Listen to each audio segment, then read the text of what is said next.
Reading from Genesis 16. Sarai, Abram's wife, had not been able to have children. Since she had an Egyptian servant named Hagar, Sarai said to Abram, "The Lord has kept me from giving birth, so go to my servant. Maybe she will provide me with children." Abram did just as Sarai said.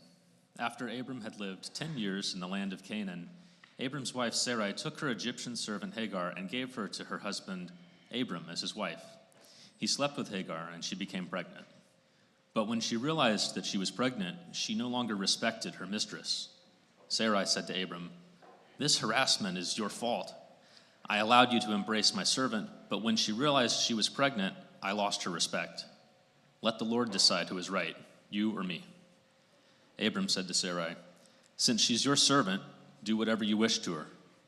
So Sarai treated her harshly, and she ran away from Sarai.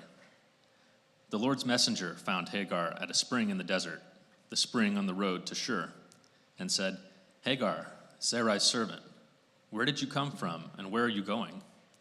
She said, "From Sarai, my mistress. I'm running away." The Lord's messenger said to her, "Go back to your mistress. Put up with her harsh treatment of you." The Lord's messenger also said to her, "I will give you many children, so many they can't be counted." The Lord's messenger said to her, "You are now pregnant and will give birth to a son. You will name him Ishmael, because the Lord has heard about your harsh treatment. He will be a wild mule of a man. He'll fight everyone, and they will fight him. He will live at odds with all of his relatives." Hagar named the Lord who spoke to her, "You are El Roi," because she said, "Can I still see after he saw me?" Therefore, that well is called Bir Lahai Roi. It's the well between Kadesh and Bered. Hagar gave birth to a son for Abram, and Abram named him Ishmael. Abram was 86 years old when Hagar gave birth to Ishmael for Abram. Can we all give Andrew a round of applause for nailing Bir Lahai Roi? Oh my gosh, that is excellent right there. That is spectacular. So some of you may be familiar with this story. It's not, I should say it's pretty common within the way in which we talk about Abraham. And what Dr. Williams does is, again, interpret it from a different perspective. Now, Deloras Williams was a black woman, born and raised in Kentucky, so she grew up in the 40s and 50s. Being raised in Kentucky, she experienced racial violence personally. She saw domestic violence in her own household. And she writes in her book that this was something that was fairly common for many young women in her community.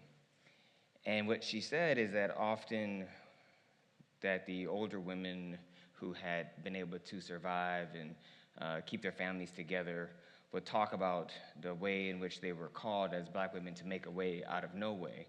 And that is why that expression continues to ring true to so many in that community today. And so this is what she sought to do for herself. She sought to indeed make a way out of no way. She made her way out of rural Kentucky into college. She then attended Union Theological Seminary in New York for her master's and her PhD. She was one of the first women to get a PhD in systematic theology in America. Her first monograph, Sisters in the Wilderness, was published in 1993, and it was kind of a compilation of several essays she had written, already kind of building a framework for this new emerging field called womanist theology. Now, womanist theology emerged as a consequence of both racism and patriarchy. And in this sense, womanism emerged kind of separate from feminism, or one might say complementary to feminism, because more often than not, as black women were engaging in these movements of liberation for women, they found that the white women in the communities could not or were not able to understand the ways in which racism shaped their lives and made their struggle somewhat different than themselves. And similarly, in the liberation theology movement, the black men and other men of color in that community could not quite understand how gender and sexuality made their struggle for freedom somewhat different than the women in their community. And so in centering the experiences of black women, women who experience what she writes as the triple oppression of racism, patriarchy, and classism, womanist theologians argue that they are responding to the physical, social, and theological needs of those who are seen as the least of these. those who Jesus describes as the least of these, those who are lowest on the social ladder.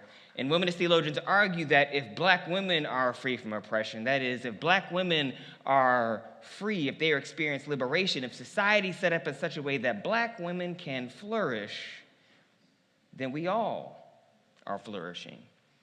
By its very nature, it's created a society that has addressed issues of patriarchy and racism and classism.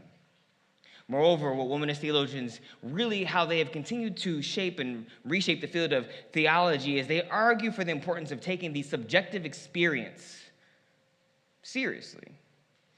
So before a lot of these women would write, a lot of the theologians, a lot of the male theologians would write and do scholarship about God from this sort of like kind of quote unquote objective place. They would say, well, objectively speaking, this is what God would be thinking here, or what God would be doing there. And what they successfully argued is that more often than not, objective is always framed from the perspective of the dominant culture. And if we believe God to be a God of love and God to be a God of liberation, God would be concerned about the subjective experience of people.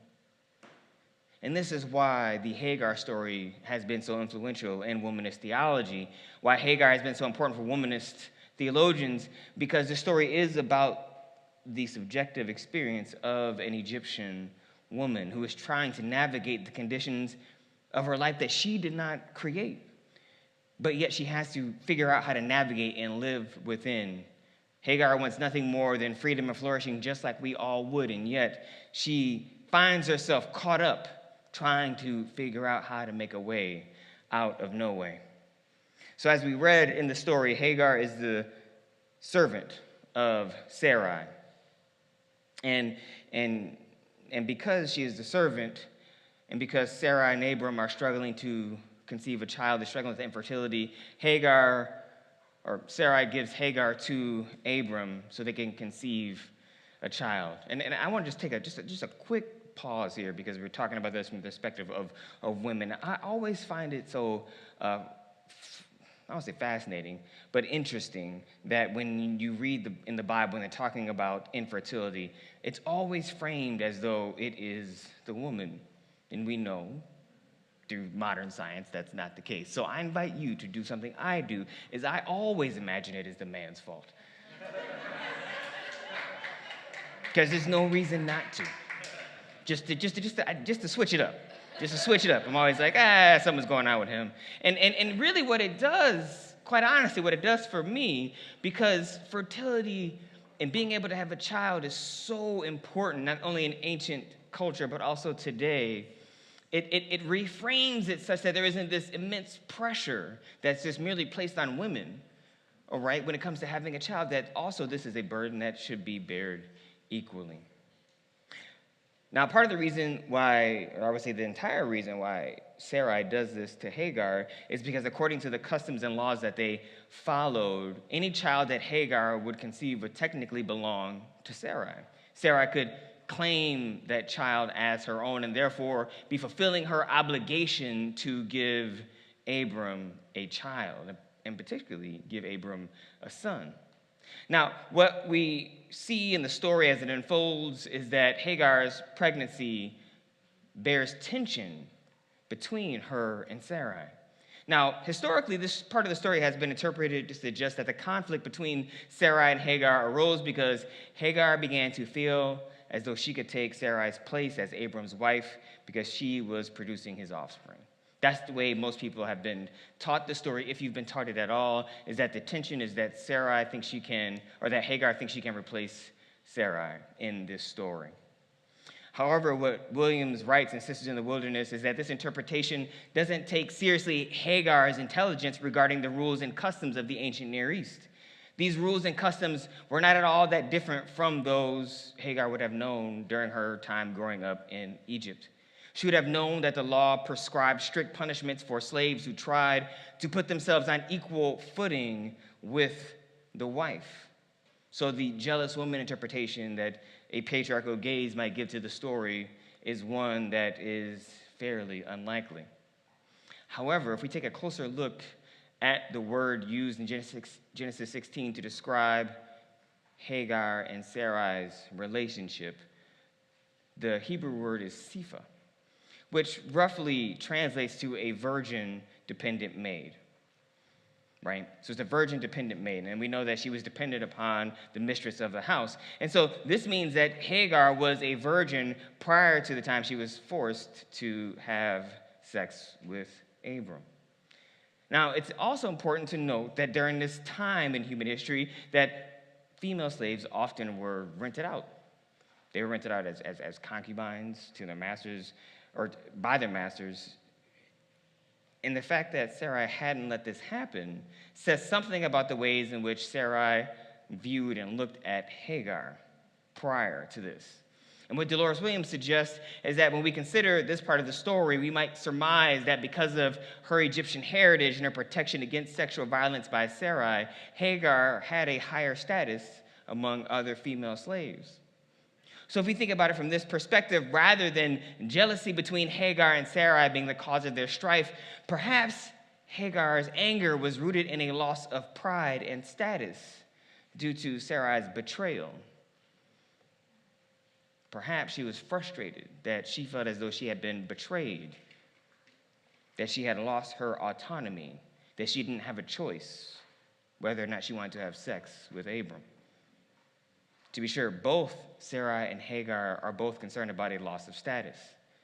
One, a loss of status for not being able to have a child, and the other, a loss of status by no longer being a virgin or the high-ranking female servant. But only one of them had agency over their body to take action and do something about it, or so we might think.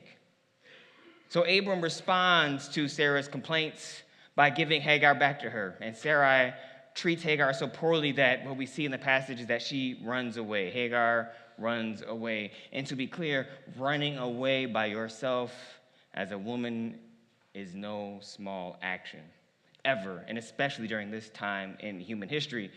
Indeed, Hagar becomes the first woman in the Bible to liberate herself from oppressive power structures. She literally escapes from slavery.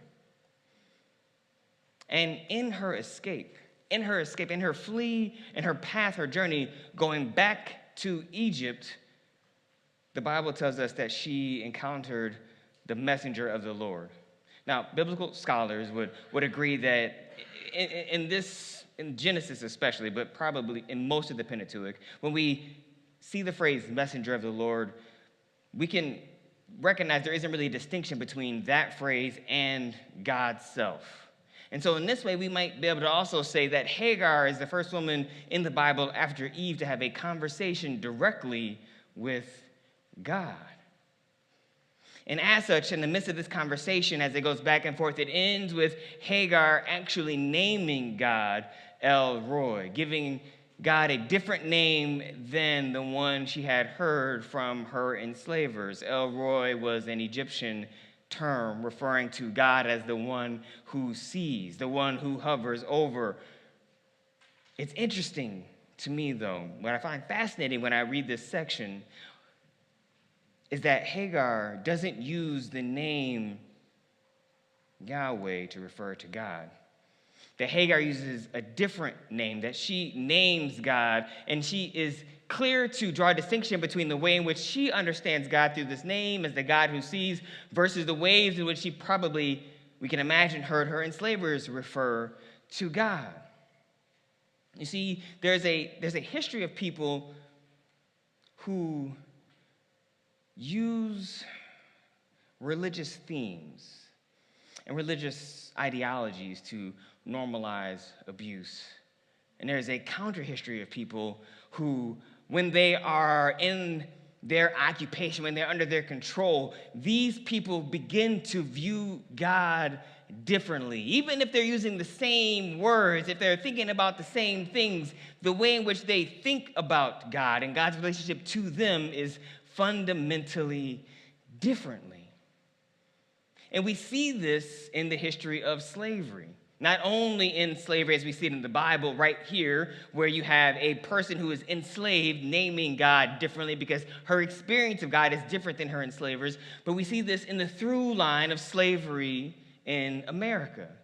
the ways in which the slave masters would use the Bible to justify the enslavement of black Africans. And then the slaves would turn around and use the Bible to say, no, this is a book of liberation, of love and justice. We see it in the way that men would read the Bible and read patriarchal norms, not only from the Bible, but then on to contemporary society today as saying they are supposed to be the head of the household, and how this has the through line to the domestic violence that we might see in our communities today, or the through line that we see with the threats of reproductive justice that we see in our communities today. We can see the way in which people would then use the Bible to justify a kind of xenophobia and discrimination that we also see in our communities and our culture today.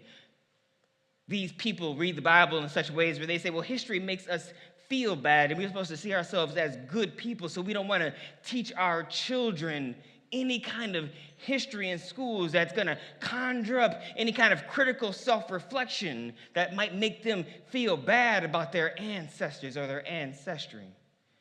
These people want to eradicate the historical contributions of people of color, or the historical contributions of those who struggled for liberation and justice, those from the queer community who had to struggle for liberation and justice. They want to deny their representation in books, as though if these children don't see a picture of a queer person, they themselves will not know who they are in their own bodies.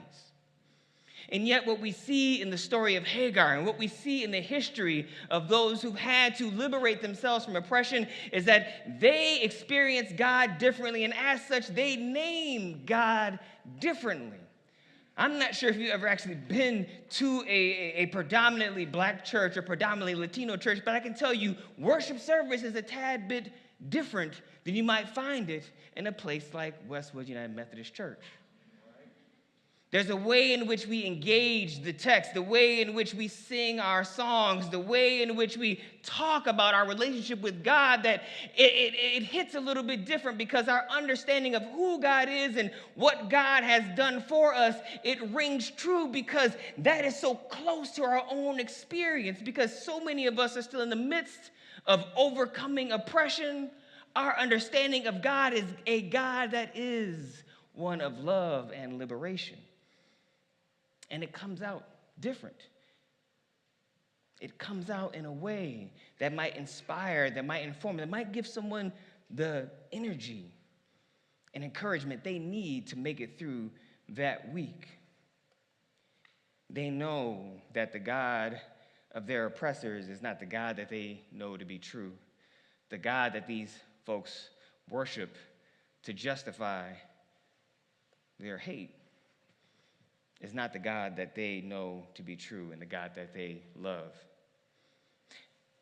And so before we move on, I want us to spend a few minutes actually thinking about this dichotomy, because I think it's really important, given what we're going through right now, to think critically about how we will distinguish between the kind of religion we want to practice and the kind of religion we believe in, the God we want to follow, versus the God that others may be trying to prop up to use to justify their own harm to other communities. And so what virtues or values do you use when determining if someone is misusing Christian teaching, right? What comes up for you? What things are important for you to say, this is how I know this teaching to be in alignment with my understanding of Christianity? And what is significant about that virtue or value for you? Why is that particular virtue important for you? Let's spend a few minutes in conversation with this before we build on this and move on with worship.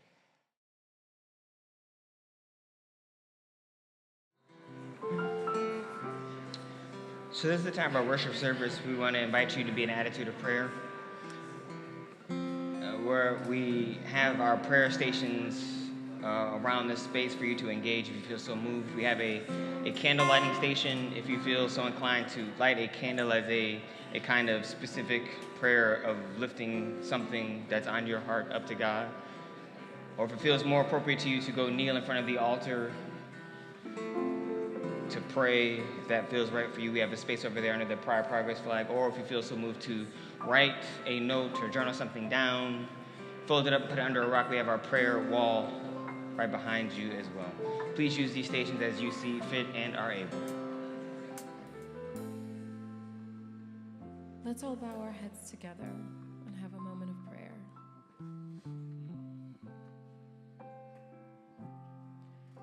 Gracious God,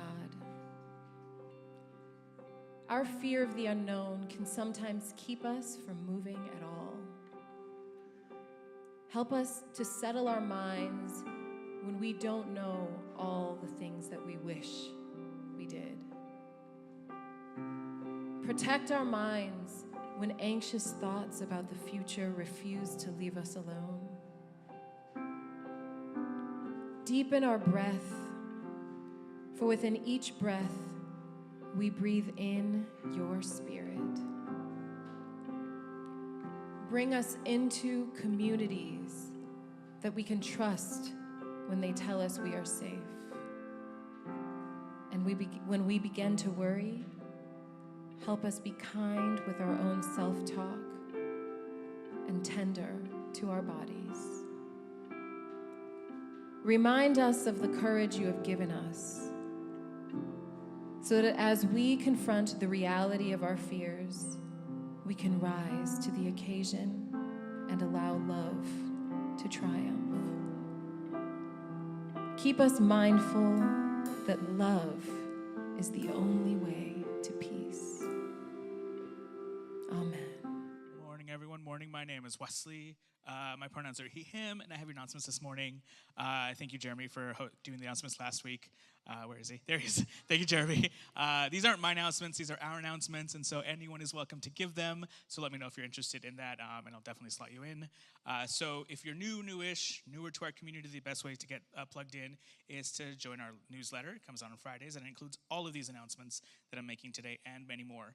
So the easiest way to do that is by going to theloftla.org/signup. Name, last name, email, you're good to go. So this week in the Life of the Community, in our groups, we have a couple meeting. So today after the service, our Cree group is meeting in the courtyard, and then they're walking to get coffee, delicious coffee from Westwood. So please join them if you're interested. Happening this Thursday is our Westwood group, taking place on the west side, Westwood or Westwood adjacent. So that's at 7 p.m. on Thursday. And then next Sunday, to put it on your calendar, the Culver City group is meeting in the afternoon at 4:30. So if you're interested in any of these groups, let me know. I'll put you into those distribution lists so that you get the updates as they're made available. So that's it for our groups. Also happening, starting this week, is our new book group. We are going through Unmasking Autism. The in-person is on Tuesdays at 12. Room 207 is just downstairs. And on Thursdays, it'll be via Zoom so that you can participate from anywhere. So if you're interested in joining that, you can touch base with Everest. They'll be up here later after this gathering. Or anyone interested in the group can just reach out to me. I'll get you connected with them. We have an LA Wildfire Benefit Concert happening next Sunday. So the Palisades Symphony Fire Recovery Benefit Concert is happening here in the sanctuary, just downstairs at 7:30 on Sunday. It's an opportunity to, listen to incredible music and also contribute to the return of the communities that we've lost as part of the LA fires. So please consider joining. Admission is free, but donations are welcome. And then lastly, we have another fire-related sort of event that I want to invite Ellen up here to give us a little briefing on.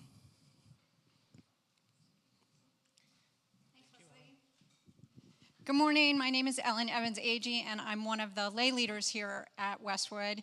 And I wanted to share that on March 9th in Helms Hall, across the hall, we're going to have an event where we're going to all get together and build fire relief buckets. So I have on good authority that this is something that's going to be needed as we move into the recovery phase of our post-fire world. How can we help? Well, let me get you to get on your phones and go right to this link. It's westwoodumc.org/UMCOR, UMCOR, fire bucket, all one word. And at that link, you can sign up to bring items to go into the buckets. If you'd rather give donations, that's great too. Go to westwoodumc.org/give and designate as fire relief buckets. We estimate that the buckets are going to cost about $100 each, so we need to raise a lot of money, get a lot of stuff to go into them so that we can have a great time putting these things together so that they can be of great use to everyone as we start the recovery. We're targeting to build about 150 buckets. So yay, this is going to be a great thing for us to do together, and it's going to be a great community event. So look forward to doing it all with you, and go to that webpage, make your pledges to bring things, and off we go. Thank you. Reading from Genesis 21. Sarah saw Hagar's son laughing, the one Hagar the Egyptian had borne to Abraham. So she said to Abraham, "Send this servant away with her son. This servant's son won't share the inheritance with my son Isaac." This upset Abraham terribly because the boy was his son.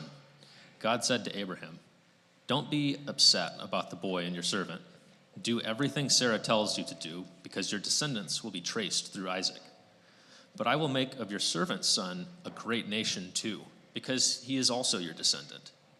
Abraham got up early in the morning, took some bread and a flask of water, and gave it to Hagar.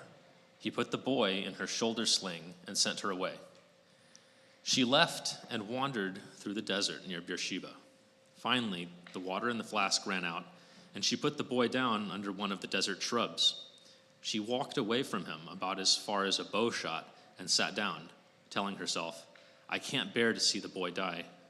She sat at a distance, cried out in grief, and wept. God heard the boy's cries, and God's messenger called to Hagar from heaven and said to her, "Hagar, what's wrong? Don't be afraid. God has heard the boy's cries over there. Get up, pick up the boy, and take him by the hand, because I will make of him a great nation." Then God opened her eyes, and she saw a well. She went over, filled the water flask, and gave the boy a drink. God remained with the boy.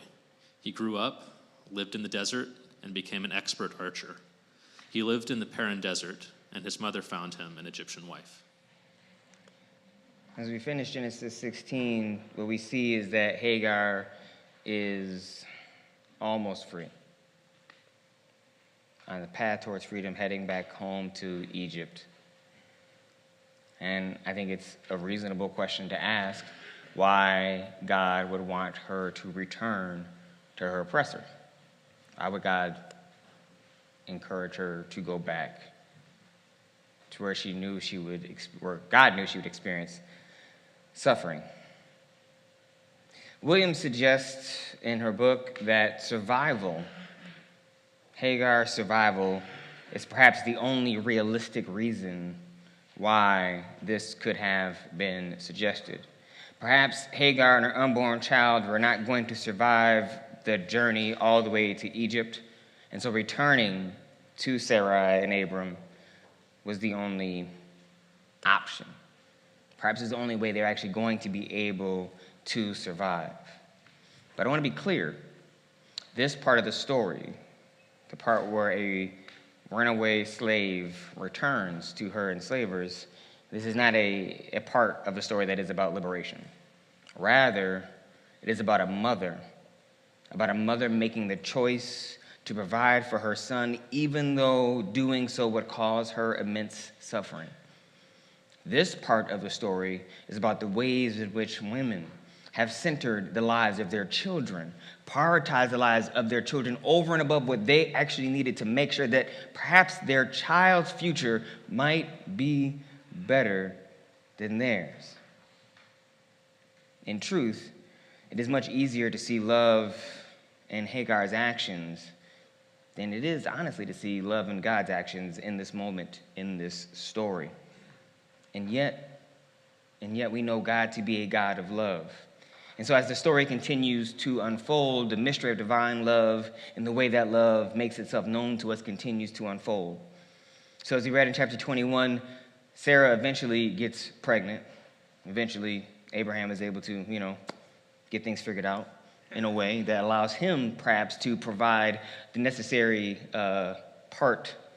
ingredient, if you will, for her to become pregnant. And Isaac is born.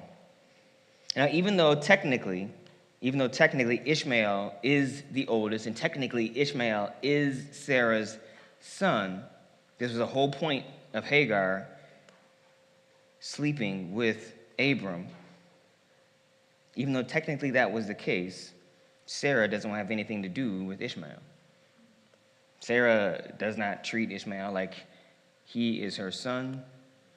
Sarah has disowned both Ishmael and Hagar. And I can imagine that both Ishmael and Hagar feel as though, what was all this for? What was the point? What was the point of everybody going through all this suffering for us to feel as though we are isolated and not wanted? Eventually, Sarah wants Abraham to kick both Ishmael and Hagar out. She wants Abraham to make them leave, to kick them out of the family so that Isaac can receive the inheritance of the firstborn son.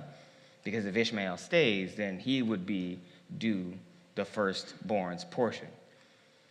So Hagar, again, is made to be poor. Hagar, again, is made to suffer. Hagar, again, is in a situation where Sarah doesn't want her status to change.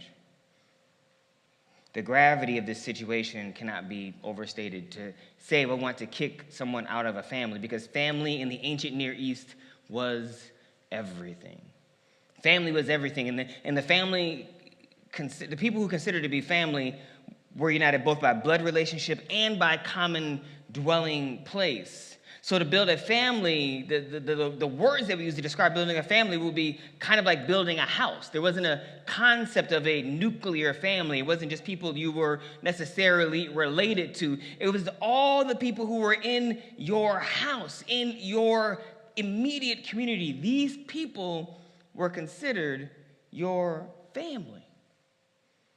And so to be without a house, to be without a family, is to be without social and economic protections. It is to be alone. It is to be on the edge of survival. And this is where Hagar and Ishmael found themselves again, on the edge of survival. And Hagar, sad, desperate, not knowing what to do, not wanting to see her son die, places him under a bush and leaves, so she doesn't have to witness something that no mother would ever want to have to experience. And it is in this condition, on the edge of survival, that God appears to her again. That God provides water and sustenance for her and Ishmael, and God helps her understand how she is on the path towards freedom, and that eventually she will be able to flourish, that eventually both her and her son will be free. Hagar continues to Egypt to find a wife for her son, and they are able to build a house. They're able to build a community, a family of their own. They are able to survive. They are able to flourish. And I think Hagar's story of overcoming, her story of survival and flourishing is one of the reasons, if not the primary reasons, why womanist theologians like Deloras Williams have gravitated toward this story. You see, because a patriarchal reading likely focuses on Abraham. And feminist readings up to this point had tended to focus on Sarah. But in a womanist reading focusing on Hagar, this reflects the fluidity of social status among so many women of color, and especially black women. And what Williams writes is that in so many ways, Hagar's story speaks to the realities of poor women, but especially poor black women today. You see, because Hagar exemplifies a commitment to survival, a commitment rooted in the virtues of faith, hope, and love, a commitment to care for your family that is reflected in the everyday experiences of women who have to figure out how to make a way out of no way. Women who have to figure out how they're going to survive, how they might have to suffer for themselves for the sake of their children. In Hagar's story, we see that even those whom society has deemed the least of these are not forgotten or forsaken by God. What Hagar's story reveals to us is that rather than being a part of the story that uses religious beliefs and practices to cause harm, that as people of faith who want to be on the right side of history, we ought to align ourselves rather with the liberating love that we see in God, and the ways in which God continues to move Hagar towards freedom, the way that God continues to usher Hagar into a life of love and life of justice, a life of collective flourishing.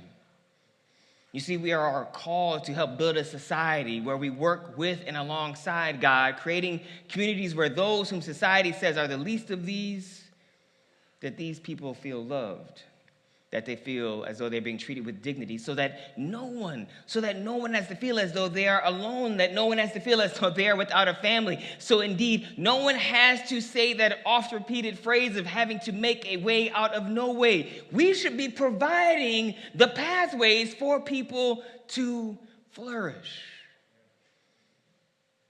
You see, if Hagar, who enters the story suffering from the triple oppressions of race, gender, and class, if Hagar is given justice, then we can be sure that God grants justice to all. If Hagar is given social and economic security, then we can be sure that God desires all people to have community, all people to have family, all people to have what they need to survive and flourish. No one should feel as though they are alone and abandoned, that we are called to care for each other in a common family. If Hagar, a single mother, is given what she needs to care for her son, then we can be sure that God desires all children to have what they need to survive and flourish. So if some part of your faith, if some part of the ways in which you've been taught to think theologically moves you to create a society that denies people what they need to live, that denies people the resources they need to survive, that is premised on denying people justice, this is not a religion of God. This is not a religion that reflects the God that we see in this text. Rather, it is the religion of the oppressor, the religion of those who think they have the right to have power over others, rather than the religion that we see exemplified in this story through the perspective of Hagar. A religion, a way of relating to God that moves people towards collective flourishing and freedom. And so what we see in this story is that we must practice a faith. We must practice our religion in ways that takes bodies seriously, real bodies seriously, so that all of us, in our various ways in which we enter the world, the various ways in which God has created all of us as individuals, that we are able to be seen, to be loved, to be counted on, and to be a part of a community. And so I'd love for us to think about it as we wrap up today. Let's think about the story of Abraham and Sarah and what we might glean from paying attention to the story through Hagar's perspective, right? I think this story is pretty well known within Christian traditions, but I'm curious in this way in which Deloras Williams unpacks this story, what new learnings, if any, emerged for you by thinking about this story through Hagar's perspective? What is resonating with you right now as you reframed this pretty important story in the history of Abraham and Sarah, paying specific attention to the ways in which God interacts with Hagar and the ways in which we are called to learn from her in this story? Let's spend a few minutes in conversation before we close up with worship.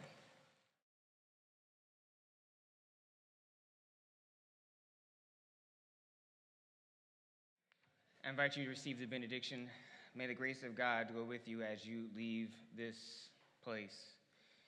May you be filled with the spirit of love, of faith, and of hope. May you find in yourself the strength that we see in Jesus, the strength that we see reflected in Hagar, the strength to drive yourself towards freedom, the strength to drive yourself to move your family, to do what you must do to find yourself and place yourself in the positions of freedom. And let all of God's people say, amen. Amen. I'll see y'all next week.